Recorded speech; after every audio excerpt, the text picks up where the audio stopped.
What's up everyone? It's IMU with another UTorial. Today we're going to be doing things a little different. We're getting into the tech side of things with creating patterns for your infinity wand. And specifically we're going to focus on how to make your patterns crisp and clear so that they're more identifiable for you and for your audience. So today I've started with this image that I just downloaded off of Google. You can get plenty of images off of Google, and that's where I've been sourcing all of mine. And the first thing that we want to do is, if I zoom in here, we can tell that the background is more gray and blotchy than it is pure black. And since the infinity wand only interprets pure black as off for the LEDs, then we want to make sure that the parts we expect to be black are actually 100% black. So what I can do to make that happen is I can go back out here, and I'm going to come up here and use the color picker tool, and I'm going to change my foreground color to make sure that it is 100% black in this corner, marked by 6 zeros right here, and hit OK. And then I'm going to zoom back in about 400%, and I'm going to click in the area that I believe should be black, and that's right here. Now I could either just click it, or I can click and hold, and that will adjust the threshold over here in this corner.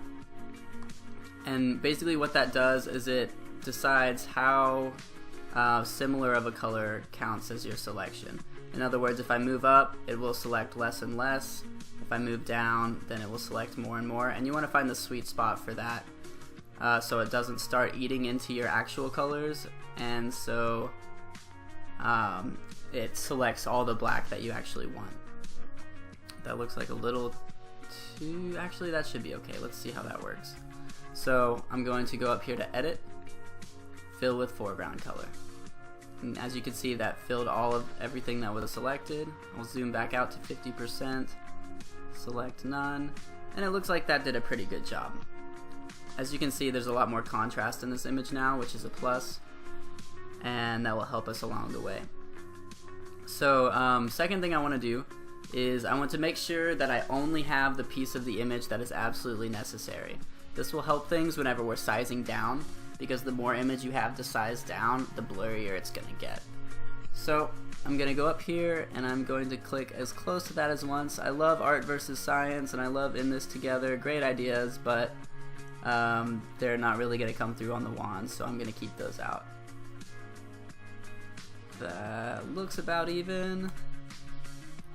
Sometimes this will take a few shots, but that looks good enough for the tutorial's sake. And just like every pattern, first thing you want to do is go up to Image, Transform, Rotate 90 degrees counterclockwise. That's because the wand is basically like this, right here along the bottom edge, and whenever you're swinging it, it's going to flash the pattern in this direction. So you want it to basically be oriented correctly for the wand. Alright, so now we're going to zoom in, and let's see, we have... Everything looks pretty solid. The first thing that I'm going to do here is I'm going to go to Colors, Hue and Saturation, and I really like this because it makes the patterns more colorful. I just go to Saturation and turn it pretty close to all the way up. Yeah, you know what, I'm just going to turn it all the way up and hit OK. And as you can see, that made this a little more purple right here and this a little more green right here. The second thing that we can do is go to Brightness and Contrast and turn the contrast up. So not only will this help your colors stand out more, but whenever we go to downsize and everything, then it will make your black stand out more, and it will make that, or it will give that less of a chance of being blurry, which is always a good thing. There's definitely a sweet spot for this though. I don't like turning it too high up, but you know what? I'm probably just gonna turn it all the way up. No, I'm not. No, I'm not. I'm gonna go right there. Okay. All right. So now we are to the point where we can downsize. So first thing we're gonna do is go to Image, Scale Image, and what you want to do in this width is write 128 and hit Enter, and that will automatically resize the height so it matches. And I usually use the sync option here. You can mess around with these options, but I found that the sync is usually the go-to for me. And then hit scale. Okay, as you can see, it's gotten a lot smaller. So we're gonna zoom in, and it's super blurry. Oh no, this is the point that a lot of us get to and just stop. And this is not where we're gonna stop today. So next thing that you can do to make this a little less blurry is you can go to Image, Mode, and Indexed. So what happens here is it actually converts the image to work on a set of on a color palette, so that each color is included in the color palette, and the colors that aren't are interpreted as one of the colors in the palette. So here where you have maximum number of colors, this will automatically generate the optimum palette with this many colors in the palette. So you can play around with this number a whole lot. What I usually do is I will go by, and if I can count the actual number of colors that I see in the image that I want, then I'll put that number as this. So I'll have black, white, green, probably some dark green and some light green, purple, probably a dark purple and a light purple, and that's about it. So that's 7. Let's see what happens with 7. And down here with your color dithering, for a lot more straightforward patterns with no shading of any sort, you want to use none.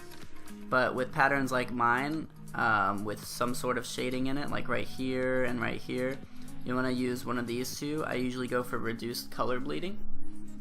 So I click that and then hit convert. Okay.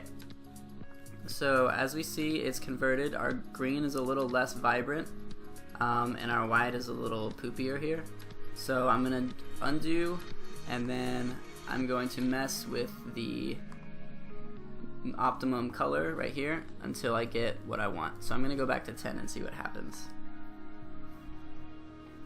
Okay, so that looks a little better in my opinion. Of course this will take some messing around, but for now this will work.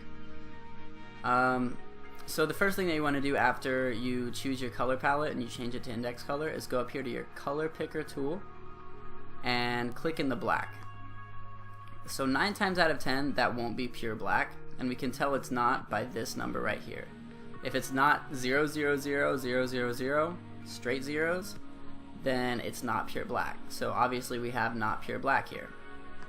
And the way we can fix that is we'll hit OK, and then go to Windows, Dockable Dialogues, and down to Color Map.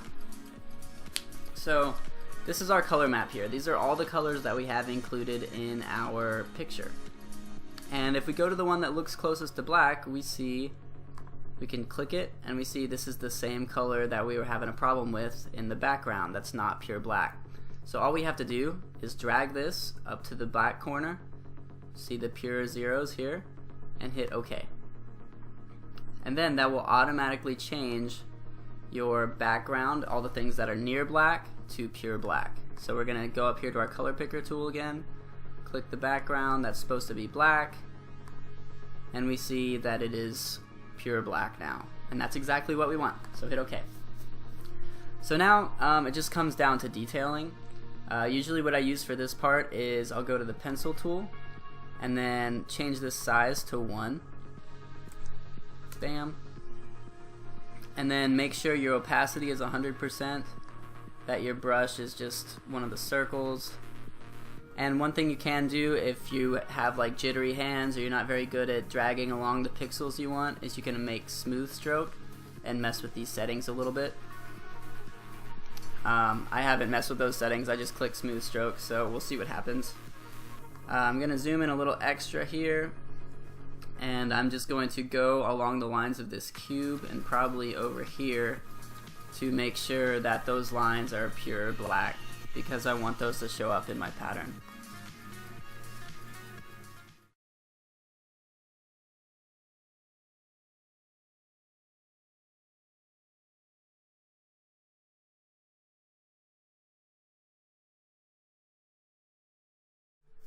Okay, and now if we zoom out a little bit, we can see that it's come through pretty well. Probably could have done better on the triangles in the center, but that'll be good enough for now. I'll probably go back and edit that later. Now the last and somewhat most important part is that whenever you go to save your image, you go to File and and export as. And this is really only important for whenever you're in index color.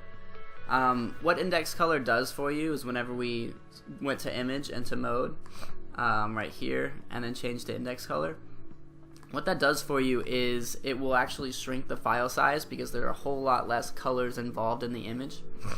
And that way you can shrink your file size from like 50 or 60 megabytes to 12 or 15, so that will actually load quickly on your wand. So that's really beneficial. So we can go to export as, and then we want to change this to .bmp, and then make sure it's in the correct folder, and we're going to hit export. Sometimes something about a transparency will pop up. If that does happen, then just hit ignore or whatever.